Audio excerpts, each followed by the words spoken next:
we've got our beautiful fillets. There's a little bit of estuary cod, some lovely coastal coral trout from up in Queensland from my last spearing trip.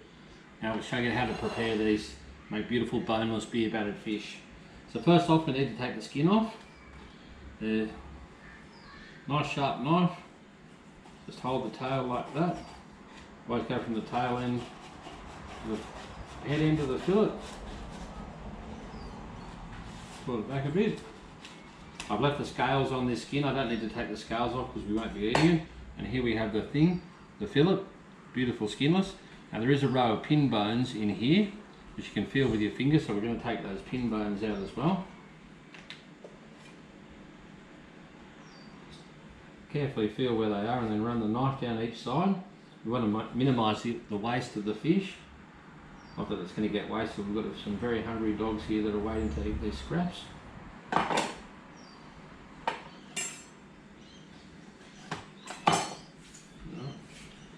So,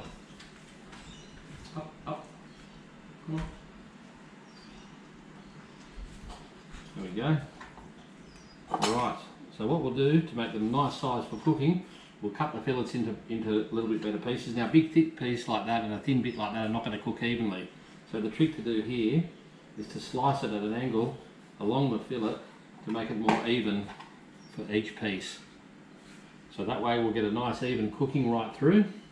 You don't want to have your fish too thick for the beer batter. You don't want to have it too thin either.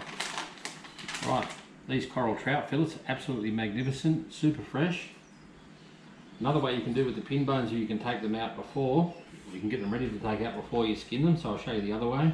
Run the knife down either side, the pin bones, nice and carefully. And we do the same with a knife under the skin, all the way up.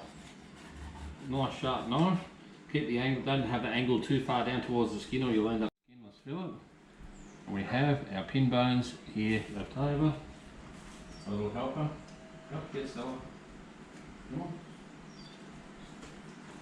Down the hatch they go. No seafood gets wasted with my faithful little dog here. She just absolutely loves it. Cut those fillets again at an angle. Now we've got beautiful little pieces of fish for our beer batter. And one more to go. We won't be wasting the skin. This will go in the compost. Help to grow some more veggies in the garden. Feel those pin bones again.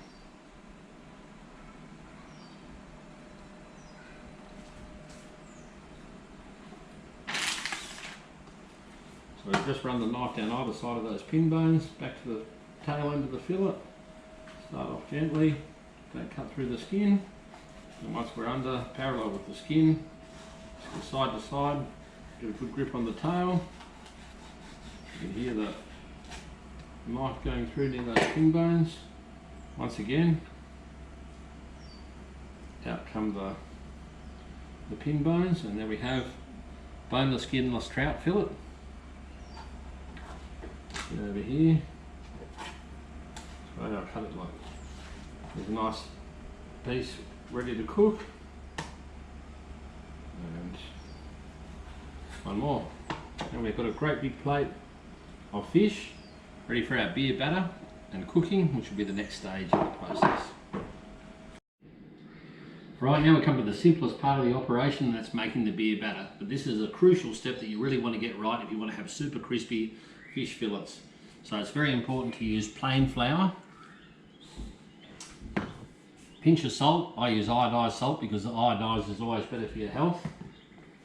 Then you want a nice beer like this is a Sol, Corona, anything that's not too heavy is fine. It can be light beer, it can be a normal regular strength beer. It's not too, doesn't make too much difference. So, depending on how much fish you want, I just make this always by the texture.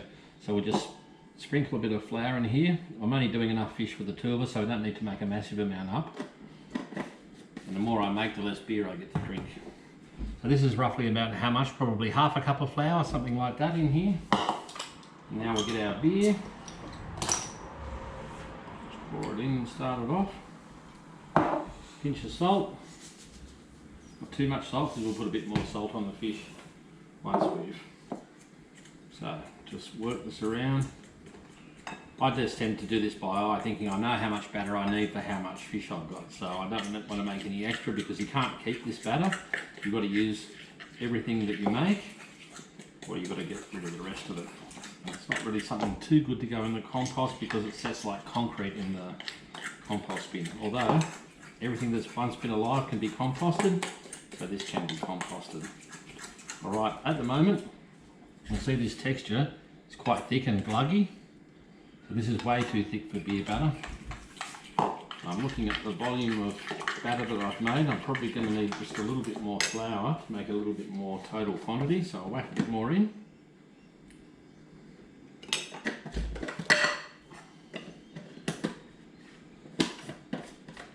If you're doing a lot of fish, you might even go as much as a cup of flour, and then probably most of one of those size beers, 375ml or 335ml, is going to be what you need to make the beer batter. Okay, so it's easier if you mix the batter up while it's still quite thick to get it all the flour mixed in, rather than having it too runny because it wants to spray everywhere.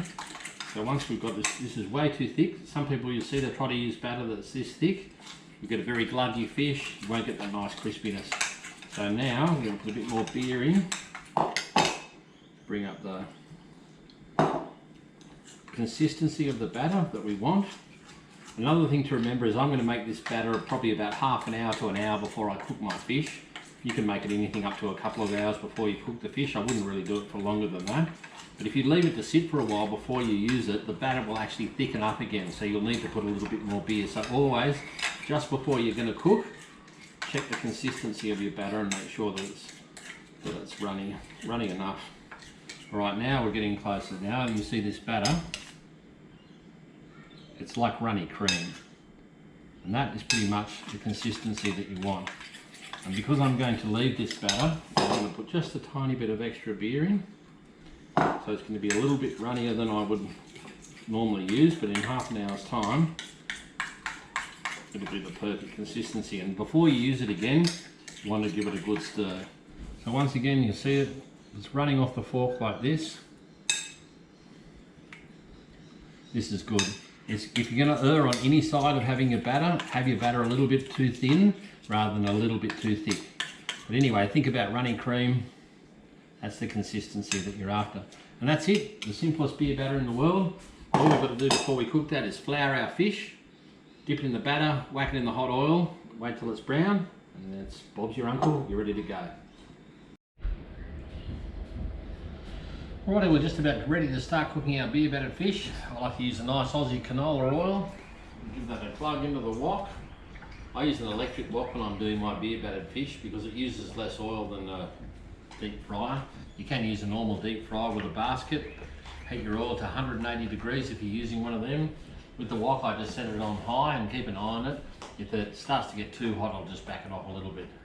The amount of oil that we've got in the wok, we'll just turn that on to full.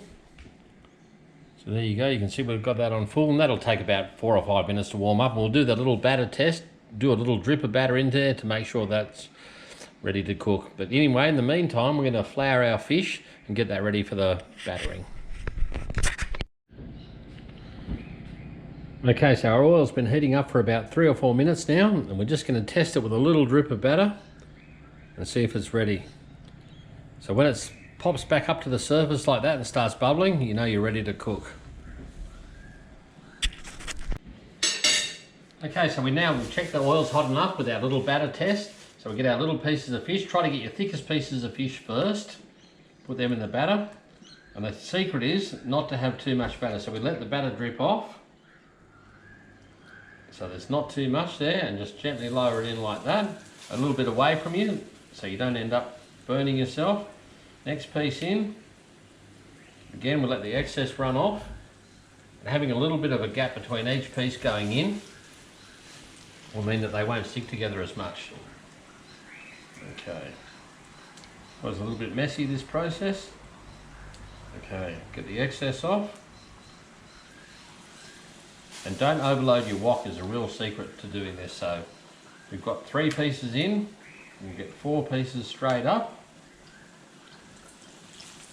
And we'll probably just get one more little piece in, and then that'll be enough for the time being. Okay, so the fish is trying to stick together a little bit. That's fine, don't worry about that. Just give it a gentle little tease with the spatula and it'll start to come apart. Don't go too crazy on it. Just a little bit of a wiggle, usually enough to separate it. Okay. So now we're going to start turning our pieces over a little bit. They've set properly.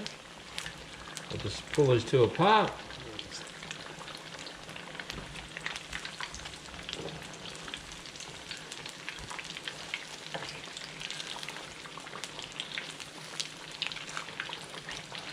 And get it to cooperate. Okay. There we go.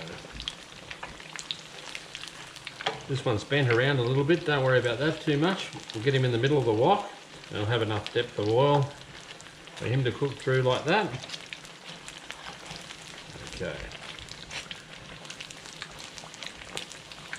So now all your pieces are turned over. You can see they're starting to change colour.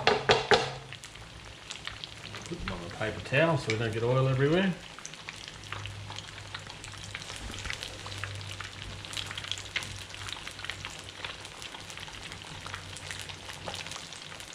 The main way you know that this fish is going to be cooked is by the colour of the fish. As you can see, it's slowly starting to change colour.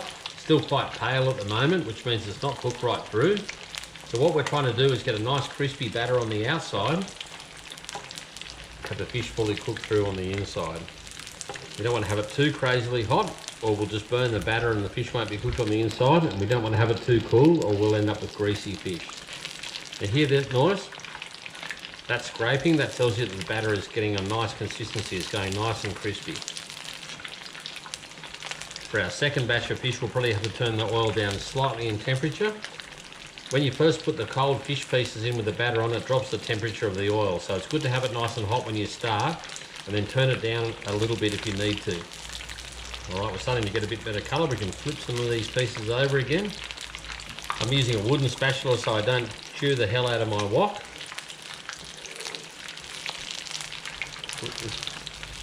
This recalcitrant piece that's bent, making it a lot harder to cook. Get the old Teflon fingers in there. Flip these pieces over. And there you go. We're starting to get the colour that we want to see. This nice golden colour, that's what we're after with our fish. Now because I've cut these pieces to a nice, reasonably thin size, they don't take too much to cook right through, and even after you take them out of the oil, the fish will still keep cooking a little bit on the inside. And we do want to cook right through, but we don't want a crazy colour. Now, this is the best indication. As you see that colour starting to go that golden brown, that's when you know that your fish is going to be cooked right through.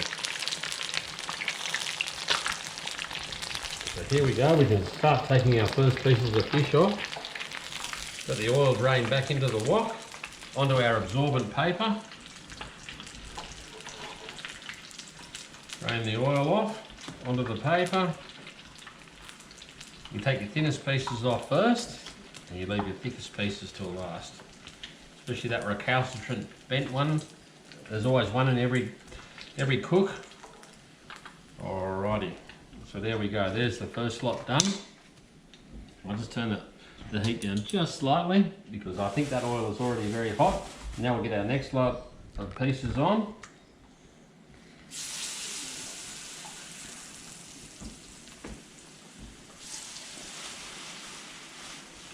We're getting there, we've nearly got it all done now. I haven't left too much leftover batter.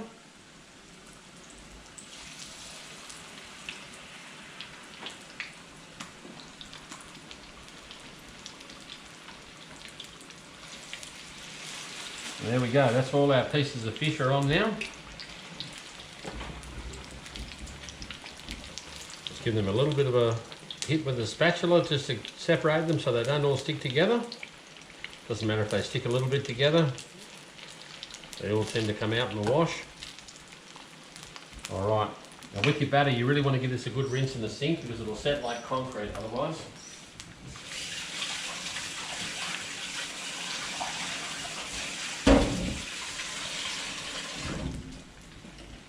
Make sure you don't have any water on your hands.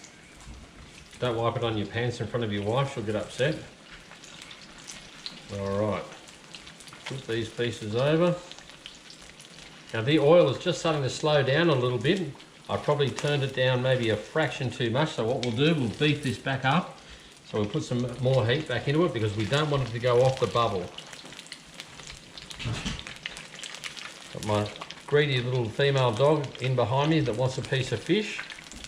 Keep her away from the hot oil. Keep your kids away from the hot oil. Very dangerous. Okay, well there's the second batch, just about ready. As you can see, it's turning a beautiful golden colour. That's what we're really looking for to tell that it's done. Once it's reached that golden colour, provided you've cut the fish to the right size, it's going to be done. So this one we can take out.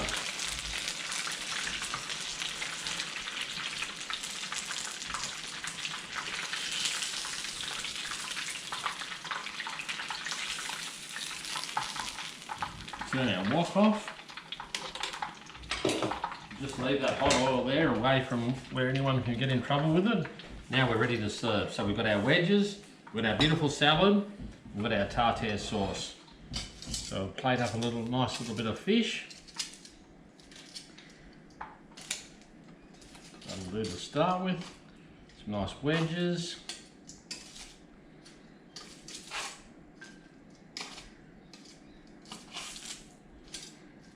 Nice little mix of that. A little bit of salad. And there you have beautiful beer battered fish. Just grab a little bit of lemon.